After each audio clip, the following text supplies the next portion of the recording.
Assalamualaikum warahmatullahi wabarakatuh.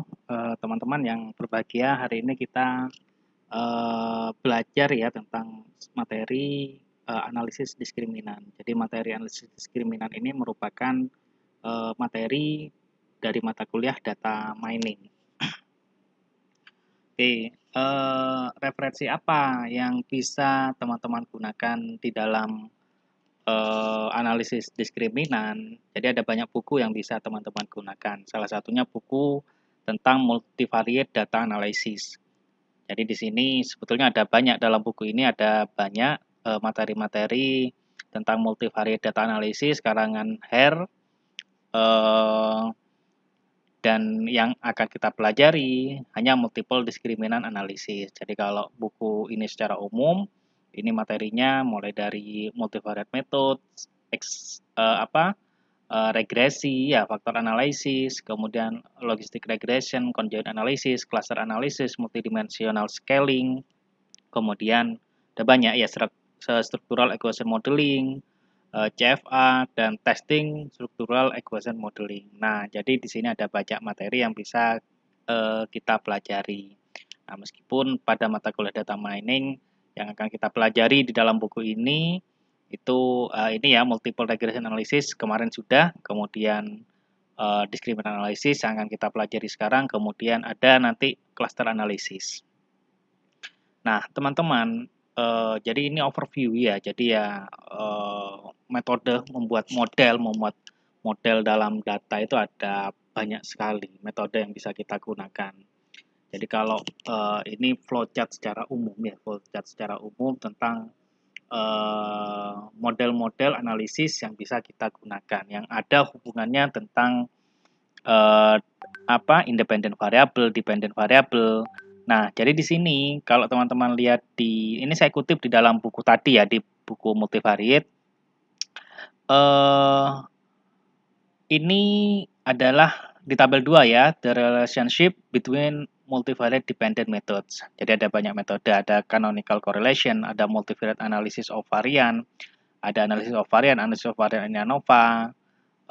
Sayangnya kita tidak mempelajari ANOVA ini ya, karena memang keterbatasan waktu sama SKS, karena SKS di mata kuliah data mining itu hanya 1 SKS. Nah, yang akan kita pelajari ini ya, multiple discriminant analysis. Jadi kita tentu harus memahami bahwa ada konsep dependent sama independent variable. Jadi kalau di dalam discriminant analysis, variabel dependentnya atau variabel Y-nya itu non-metrik ya. Jadi berupa data kategorik atau kualitatif. Sedangkan X1 sampai Xn itu datanya metrik. Data metrik itu maksudnya datanya berupa angka, data kuantitatif ya. Berbeda dengan regresi analisis regresi. Y-nya, variabel responnya atau dependent variabelnya itu metrik atau data kuantitatif. Kalau X1 sampai Xn-nya bisa berupa data metrik atau non-metrik. Jadi itu kalau regression analisis. Nah, yang akan kita pelajari itu diskriminan analisis. Oke, pengertian analisis diskriminan. Analisis diskriminan itu ditandai dengan data variabel dependent harus berupa data kategorik atau non-metrik. Dan data variabel independen, variabel yang mempengaruhi, itu berupa data non-kategorik. Non-kategorik ini maksudnya data kuantitatif atau data berupa angka ya. Nah, dengan model Y1 sama dengan X1 plus X2 plus X3 plus dan seterusnya sampai Xn ya, ini Xn. Jadi Y-nya itu data berupa kategorik, kemudian data independen, variabel independen itu berupa data metrik, data kuantitatif. Nah, apa tujuan analisis diskriminan? Mengetahui perbedaan yang jelas antar grup pada variabel dependen. Jadi kan di variabel dependen atau variabel responnya itu berupa kategorik. Bisa kategorinya ada 2, bisa 3, bisa 4, dan seterusnya. Nah, kita ingin melihat apakah ada perbedaan antar dua kelompok ini, dua kategori ini. Jika ada perbedaan, variabel independen manakah pada fungsi diskriminan yang membuat perbedaan? Kemudian yang ketiga, membuat fungsi atau model diskriminan, mirip model regresi. Jadi mirip model regresi ya. Kemudian melakukan klasifikasi terhadap objek dalam kelompok.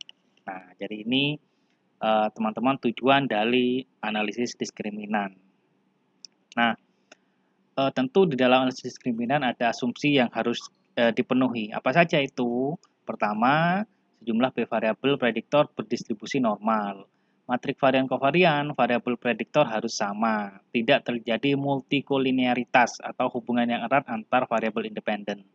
Tidak terdapat outlier. Jadi tidak ada data yang menyimpang seperti itu. Itu asumsi yang harus dipenuhi dalam analisis diskriminan.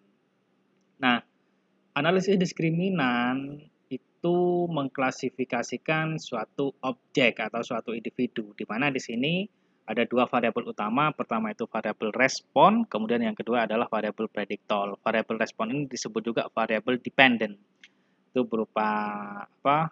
Fix ya. Tidak artinya apa? Tidak disyaratkan mengikuti distribusi tertentu untuk variabel responnya. Tetapi untuk variabel prediktor harus berdistribusi normal, harus homoskedasitas ya. Nah, jadi ini ya.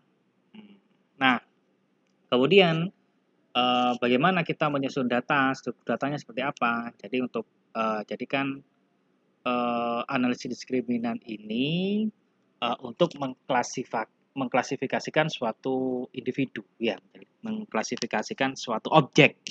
Nah, itu di sini ada variabel respon Y, ini Y ya, datanya berupa data kualitatif atau kategorik. Jadi bisa dua kategori, misalkan laki-laki perempuan, baik sama tidak baik, misalkan seperti itu, laki-laki atau perempuan ya. Gitu. Kemudian rendah atau tinggi, seperti itu.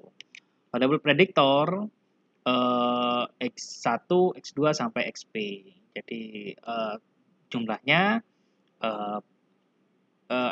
bisa lebih dari 1, bisa 2, 3, 4 dan seterusnya sampai P ya, bersifat kontinu dan harus berdistribusi normal. Dan antar variabel ini tidak memiliki hubungan yang erat. Antara X1 sampai XP ini tidak memiliki hubungan yang erat. Oke, model persamaannya seperti apa? Model persamaan analisis diskriminan itu seperti ini ya, mirip seperti regresi. D topi sama dengan B0 plus beta 1x1 plus beta 2x2 plus beta BKXK ya, dengan D topi ya, mohon maaf ya, skor diskriminan, B itu koefisien diskriminan atau bobot, X itu prediktor atau variabel independen. Nah, jadi teman-teman, jadi diskriminan analisis ini untuk ini ya untuk memisahkan dua kelompok pada dasarnya ya. Pada dasarnya dia ingin memisahkan dua kategori. Jadi misalkan di sini ada dua kelompok A dan dua kelompok B. Nah, analisis diskriminan ini ingin membuat suatu garis pemisah. Sebetulnya yang masuk grup A ini yang seperti apa, yang masuk grup B itu seperti apa. Jadi kalau teman-teman lihat di sini ini ada dua kelompok, grup A dan grup B. Jadi diskriminan ini ingin membuat garis pemisah ya. Garis pemisah itu untuk memisahkan mana sih yang masuk kelompok A dan mana sih yang kelompok B. Itu kalau dua grup. Kalau tiga grup itu ada pengembangan lagi seperti itu. Nah, contoh. Sekarang kita contoh langsung kita coba ya dengan membuat contoh soal. Seorang peneliti ingin meneliti apakah faktor jumlah jam belajar dalam sehari, intelligent question, IQ, dan uang jajan mahasiswa dapat membedakan atau mengelompokkan mahasiswa untuk masuk ke dalam kelompok mahasiswa dengan IPK lebih besar atau sama dengan 3 atau IPK kurang dari 3. Jadi kita ingin melihat apakah jumlah jam belajar, IQ, dan uang jajan ini memberikan pengaruh terhadap IPK mahasiswa.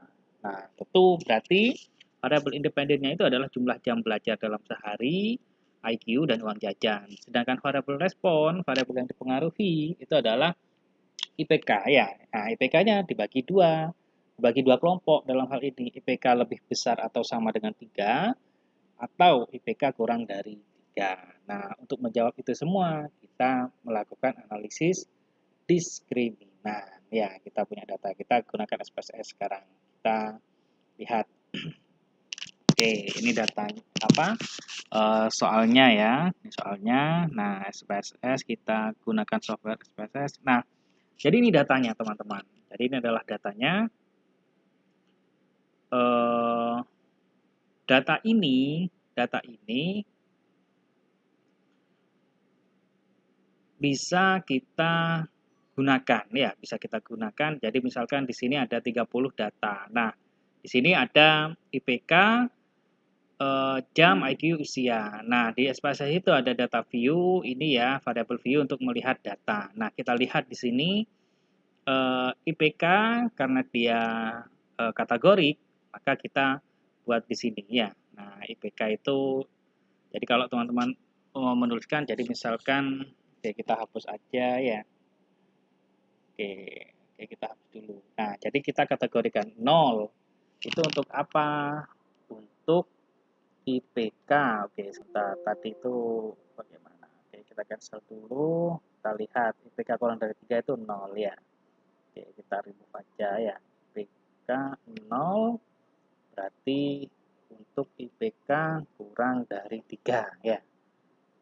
Nah, 1 untuk IPK lebih sama dengan 3, misalkan seperti ini ya. Ya, baru di oke. Nah, karena ini data numerik, maka kita pilih nominal ya. Jadi ini adalah struktur data yang bisa kita gunakan dalam SPSS. Jadi kita buat seperti ini. Nah, sedangkan jam, IQ, dan usia itu kita buat scale. Scale itu datanya data numerik berarti ya. Numerik.